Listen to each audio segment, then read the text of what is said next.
They returned the next day with another giant, who was, indeed, twice as big as Moosh. He was so big that this time the women, as well as the children, ran to their homes and hid under their beds.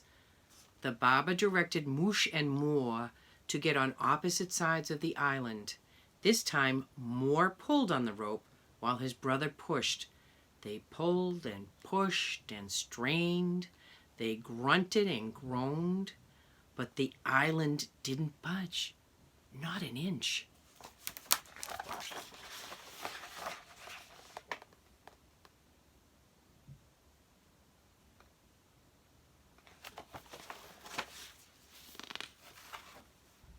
This time, the disappointment was too much for the princess. She broke into tears. Oh, what will become of Dingleberg under this horrid dark cloud? Even Moosh and Moor had failed. Failed? Cried the Baba. They haven't failed yet. Their cousin, Most, is many times larger than they. So big, I have to cut his hair with a horse-drawn mower. Yes, cried Moosh and Moor. Cousin Most is much larger and stronger than we are. We didn't ask him before because he had the sniffles and shouldn't get his feet wet. But he'll come if we really need him. The giants had a short rest and ate a snack of 2,044 hamburgers. Then they waded back the way they had come, with Seville waving back at the princess from Moor's pocket. He was in his pocket.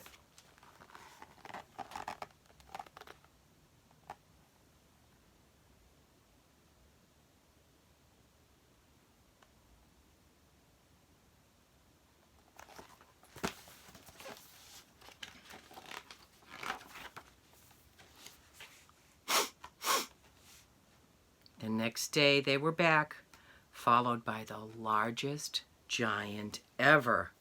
The ocean barely covered his feet, and his head towered so high in the sky that only the people living near the top of Dingleberg's hill could see it. This time, even the men ran indoors and hid with their families under the beds. They could hear a huge giant sniffling and snuffling. A giant with the sniffles is a terrifying thing to hear, especially one who has just had a long walk in a wet ocean. Look at, you can't even see his head. Look at how tall he is.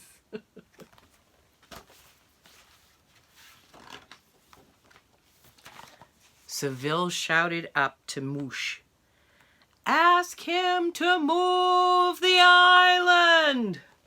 Moosh nodded and shouted up to Moor, "Ask him to move the island!" Moor tilted his head way back to shout up to Most when it happened. Most started to sneeze.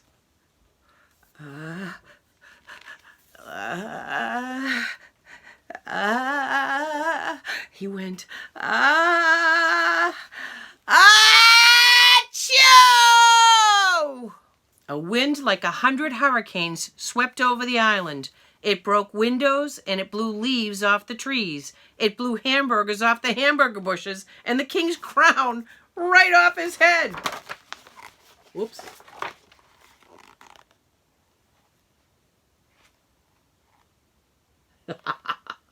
That was a big sneeze. But something else happened at the same time. Something wonderful. For the first time since the visit of Wizard Watts, the sun shone down on Dingleberg. Warm, bright, happy sunshine poured over the whole island, for that powerful sneeze had blown the wizard's cloud clear out of sight. Yay! The people stuck their heads out of their broken windows in amazement. The king looked out the castle door and cheered. The princess saw the world suddenly brighten around her and cried out in delight, "Dingleberg was saved!"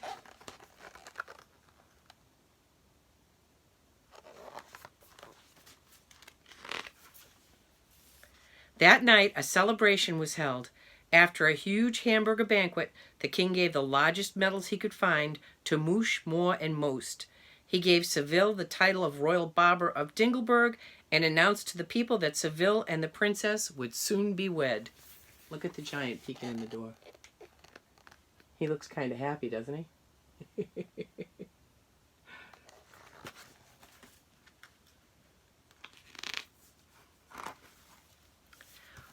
On the day the barber married the princess, the sun shone down on Dingleberg, brighter and happier than ever before. After the wedding, Moore supplied a fine wind for Seville's small boat as the bride and the groom started off on their honeymoon across a calm blue sea. As they sailed out of sight, the princess whispered softly to Seville, "Aren't you glad that giants come in different sizes?"